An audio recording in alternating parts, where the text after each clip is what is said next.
Glandular forms of epithelium. Glands are comprised of epithelial cells specialized to synthesize and secrete a product of some type. A variety of different criteria can be used in the classification of glands. The simplest classification is to define the gland as endocrine, secretion into the lymphavascular system or an intercellular space, and exocrine, secretion onto an epithelial surface or into a duct. It should be remembered that developmentally, all glands grow out from an epithelial surface. Those that retain a connection with the epithelial surface via ducts are exocrine glands. Those that lose the ductal connection become endocrine glands. Exocrine glands can be classified further as to whether they are unicellular or multicellular. A classic example of a unicellular exocrine gland is the goblet cell. The majority of glands are multicellular exocrine glands.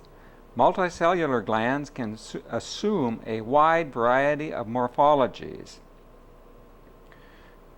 One of the simplest glandular organizations of a multicellular gland is the secretory sheet.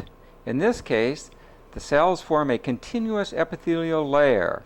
An example of this type of multicellular gland is the gastric lining epithelium of the stomach.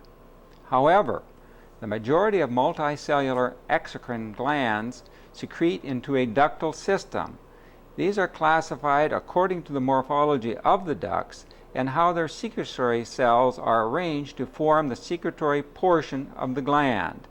If the duct branches, the gland is classified as compound. If the duct does not branch, the gland is classified as simple. The secretory cells may be arranged into tubules and or acini, alveoli, which are berry-like end pieces. Subsequent classification depends on the shape and configuration of the secretory unit and whether these portions also branch. Thus, simple glands can be classed as simple tubular, simple coil tubular, simple branch tubular, or simple branched alveolar or acinar. Compound glands are subdivided into compound tubular, compound acinar, and compound tubular acinar. Learning objectives for glandular epithelia and exocrine glands. Be able to identify glands according to their histological organization. Examine the intestinal epithelium for goblet cells, an example of a unicellular exocrine gland. This is a section of small intestine illustrating the intestinal epithelium once again. Goblet cells, these unicellular exocrine glands, can be visualized even at this scanning magnification.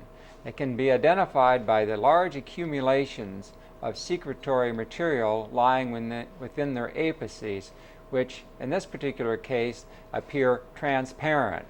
So these four light staining regions are indicative of where goblet cells are, as is true about these other clear or light staining areas within the cytoplasm, independent of the plane of section. All are representative of goblet cells. Examine these simple unicellular exocrine glands at increased magnification. An increased magnification of a small segment of intestinal epithelium illustrates 5 adjacent goblet cells. One shown here, the accumulation of secretory material as indicated by the arrow. This would be its nucleus of this goblet cell and its cytoplasm then in contact with the basement membrane. This is another secretory accumulation of mucin granules associated with this cell, which is the nucleus of the goblet cell. So it has a cytoplasmic extension to the nucleus, and then from the base of the cell, a process that goes down in contact with the basement membrane. Likewise, these are 2 adjacent goblet cells and another goblet cell, which shows this typically triangular dark shaped nucleus, also what goblet cells sometimes exhibit. So one can visualize the intestinal epithelium once again, and that the goblet cells within the intestinal tract are indeed part of that simple columnar lining epithelium. If we move the field slightly, one can see an adjacent goblet cell here, its secretory mass, and then its nucleus lying here in a process coming down to the basement membrane. You can quite easily see that it lies within the epithelial flow, within the epithelial lining of the small intestine, which we classified as a simple columnar epithelium. Remember that these cells are not hollow. These granules can be stained blue, black, red, if a specific mucin stain is used, so they are indeed solid structures. But with this particular preparation, they are transparent and you're looking through them. The term goblet cell was derived because these cells reminded the early investigators of a drinking goblet or a wine goblet, with the top of the goblet being here, that would contain the wine or what have you, a small neck and stem which contains the nucleus, and then a little plate that lies on the basement membrane that is difficult to visualize here. So this is how this particular cell received its name, a goblet cell, because it reminded the early investigators of a drinking goblet.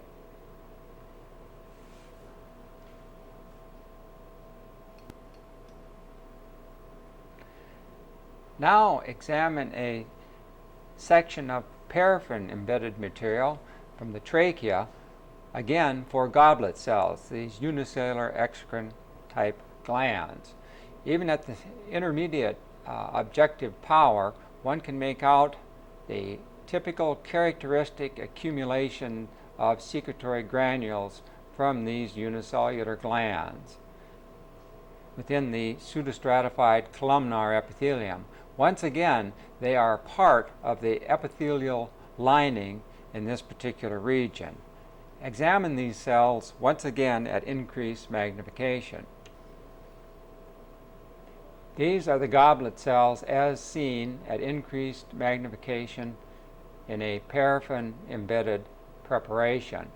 Cilia on the ciliated pseudostratified columnar epithelium from the trachea are clearly visible on this particular section, though the goblet cells are more difficult to discern and are hidden within the epithelium, but are clearly identified by their accumulations of secretory material. The nuclear profile of this particular accumulation located here, and it will have a small process that makes its way to the basement membrane. Likewise, this goblet cell here, sandwiched between other epithelial cell types, the secretory material being here, the nuclear profile being at this location, is indicated by the pointer with a small cytoplasmic process in contact with the basement membrane.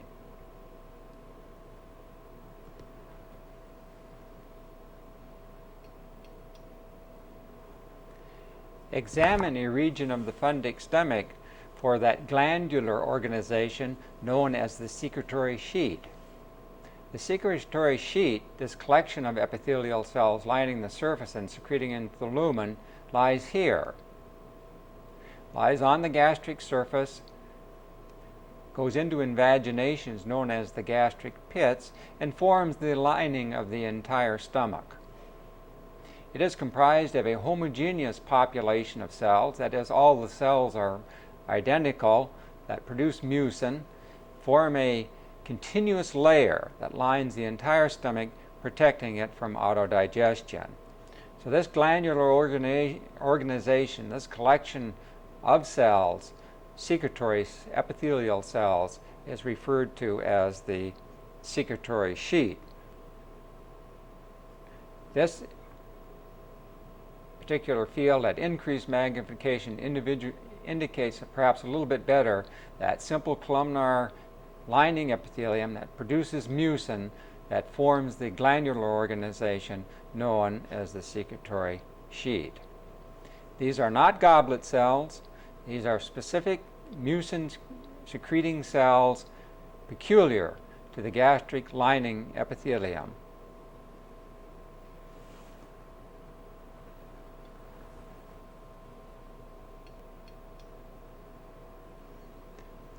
Examine a section of colon for simple tubular intestinal glands or the crypts of lieberkuhn.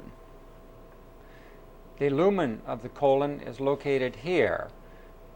The epithelial surface, which is a simple columnar epithelial type, lines the lumen and invaginates at various points along its surface. These invaginations of epithelial cells form these simple tubular glands known as the intestinal glands or the crypts of lieberkuhn. A single monolayer of epithelial cells in the form of a tubular invagination, as seen and indicated by the pointer. Another lies here. These are cut parallel to the long axis of the gland itself. This region here, which shows a collection of nuclei, is a grazing section through the base or the side of one of these simple tubular intestinal glands. Note that even at this magnification, if the gland is looked at very carefully, part of its epithelial wall, in addition to typical intestinal epithelial cells with the microvillus border, also contains numerous goblet cells. More often than not, the section will be folded due to fixation and processing and the twisting nature of the mucous membrane of the colon. In this particular case, numerous profiles of these intestinal glands, or their simple tubes, will be cut at a different angle, and so numerous cross-sectional profiles or transverse sections can be observed as well. So this is the very same gland as illustrated by the pointer, but it has been sectioned at about this level, and then you're viewing it at a 90-degree different angle. At increased magnification, one can see that these simple tubular glands indeed consist of a simple columnar epithelial lining wall, which contains goblet cells, that unicellular Exocrine gland. The other one is shown here. Here's that grazed section through the edge of one of these simple tubular glands. And if the field is moved slightly over, or the tissue has folded upon itself or folded over at a different angle, each one of these profiles is one of those simple tubular glands, but seen in cross-section. The lumen of the gland is tiny. It's located here, as indicated by the arrow, and goblet cells also are present, as we noted earlier, within this simple columnar epithelial lining that forms the gland. So these glands are described with regard to their morphology, simple straight tubes extending down from the epithelial surface. These are the simple tubular intestinal glands of the colon, sometimes referred to as the crypts of lieberkuhn.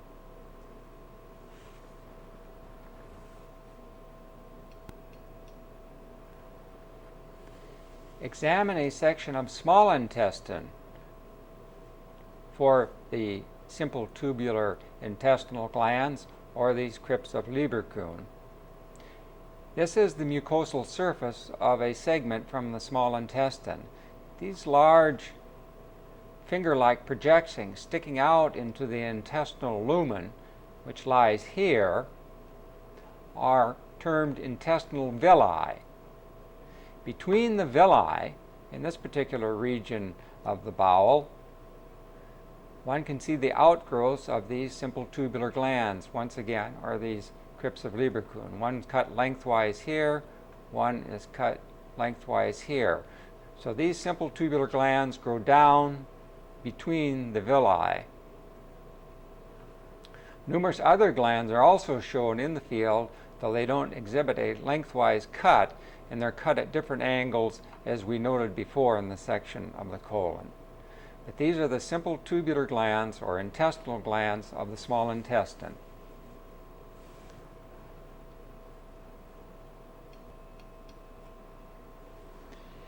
Examine a section of skin, thin skin, for eccrine sweat glands and sebaceous glands. These are examples of simple coiled tubular and simple branched alveolar glands, respectively. Course down into the tissue underneath the epithelium to look for these particular glands. This is an example of an eccrine sweat gland, which is a simple coiled tubular gland. A simple coiled tubular gland seen at increased magnification, with a duct entering here as indicated by the pointer. The gland then coils upon itself, much like a snail shell, or if one can envision a spaghetti strand wound on a fork and then a section taken through it, the numerous profiles one would get through such a configuration. But this is a single tube. It's a simple coiled tubular gland. And in this particular case specifically, it is an eccrine sweat gland.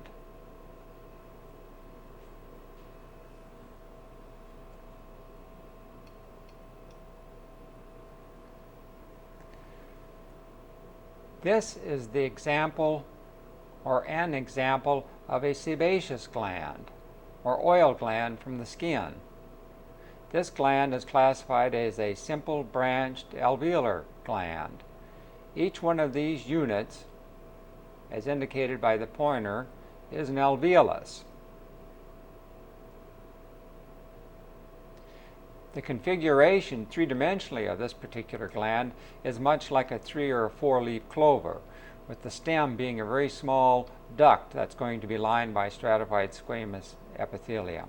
So this is the low power view of one of these simple branched alveolar types of glands, more commonly known as a sebaceous or an oil gland of the integument. As seen at increased magnification, note that this particular gland is filled with cells that migrate from the exterior or the periphery of the gland to its interior, filled with these large lipid droplets within its cytoplasm, which then migrate, and actually the whole cell breaks down, the cell wall, the nucleus, and all its contents, and leave the gland in the form of sebum, or an oily type of secretion.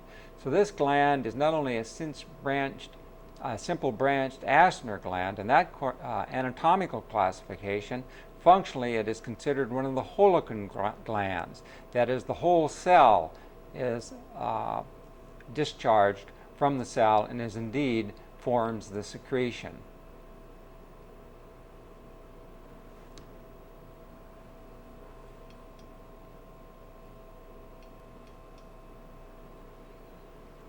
Once again, looking at the section of thin skin, one can compare the morphologies of the two glands associated with thin skin and look at the different morphologies. This is an eccrine sweat gland. It is a simple coiled tubular gland, as one can see by its morphology.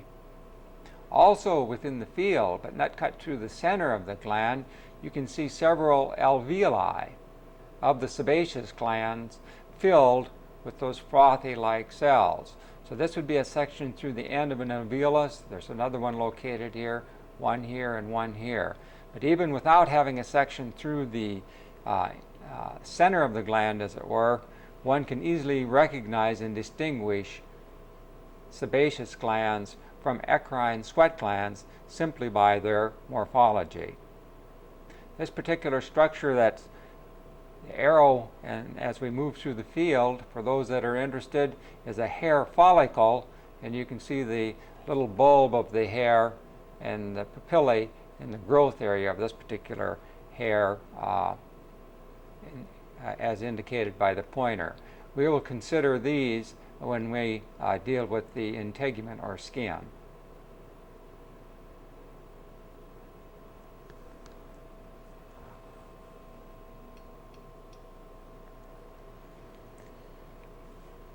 The pyloric glands are examples of simple branched tubular glands. This is a section from the pyloric portion of the stomach, and the pyloric glands are located at the position as indicated by the arrow. These light staining cells occupying this particular area. In this case, these simple branched tubular glands, there are several of them, and they are closely packed together, making distinguishing individuals difficult, but it can be done if one examines the entire section. Let's go down and now look at these glands at this location at increased magnification. The pyloric glands seen at increased magnification, which are an example of simple branched tubular glands. The duct of this particular gland is unbranched and lies, and it's coming in at this particular angle, goes out of the field, and then this is its secretory tubule. It drains into it, made up of a mucin type of cell, a clear staining cell. This is the secretory portion in the form of two secretory tubules. In this particular case, the tubule comes at about this angle, branches. One branch going this way, again made up of epithelial cells. The second branch goes here, goes out of the field, and then comes back in at this position here. So this area here is the secretory unit of one of these simple branched tubular glands.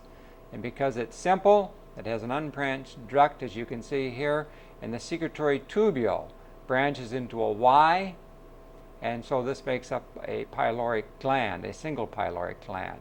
There's another one coming down at this angle.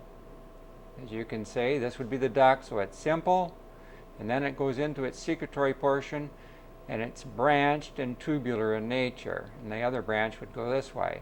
So this, I'm outlining the circumference of another one of these simple branched tubular glands.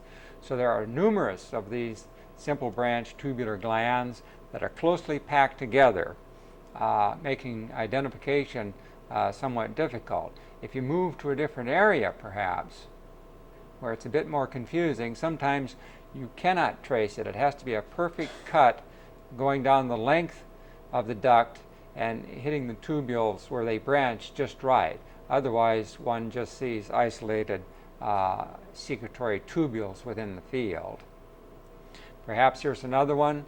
The duct remains unbranched. It's coming down the secretory tubule, then it splits here into one portion of the Y going this way, that part of the tubule, the next portion going this way. So these are the pyloric glands, an example of simple branched tubular glands.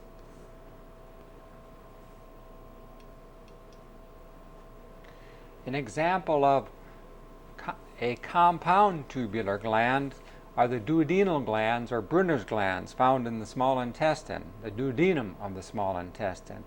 In this particular case, the duct is lined by a mucus-secreting epithelium which enters the glandular substance and then divides.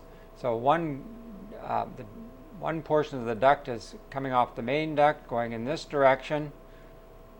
Another portion of this ductal system goes here, and another one extends out of the field, sort of heading in this direction. From this ductal lining epithelium come several adjacent and surrounding secretory tubules. Because the duct system does branch, it is a compound gland, and the secretory units are in the form of these tubules. Therefore, this gland is a compound tubular gland, one of the simpler types of the compound tubular gland. The outline of the entire gland I will circumscribe with the pointer. So this is an individual duodenal gland or Brunner's glands, an example of a compound tubular gland.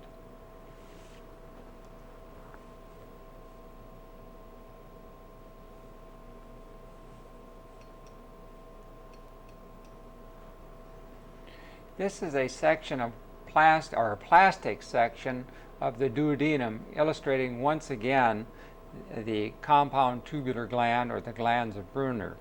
To indicate its location, if difficulty has if there has been difficulty in finding them. These are the intestinal villi,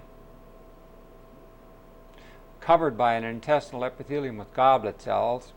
These small tubular structures are the crypts of lieberkuhn, or the intestinal glands, those simple tubular glands we viewed earlier.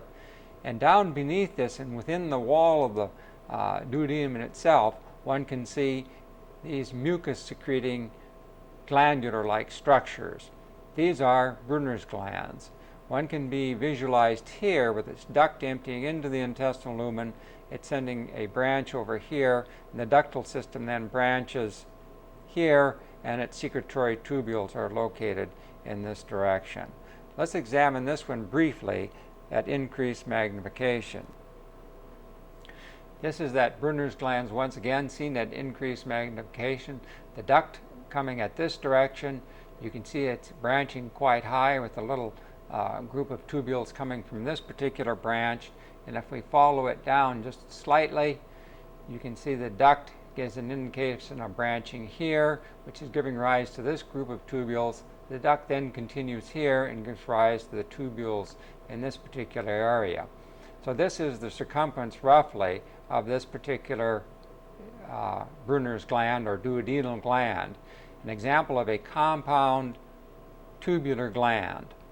This gland is difficult to work with because the epithelium lining the ductal system as well as the secretory units is quite similar in that it's a mucin-secreting epithelium. So it's very difficult to work with, and one uses the width of the lumen of the ductal system in comparison to the secretory tubules located down here as an indication of what is duct and what is secretory tubule. So this is one of the more difficult ones, though it gives you a pretty good architecture of what is meant by a compound tubular gland.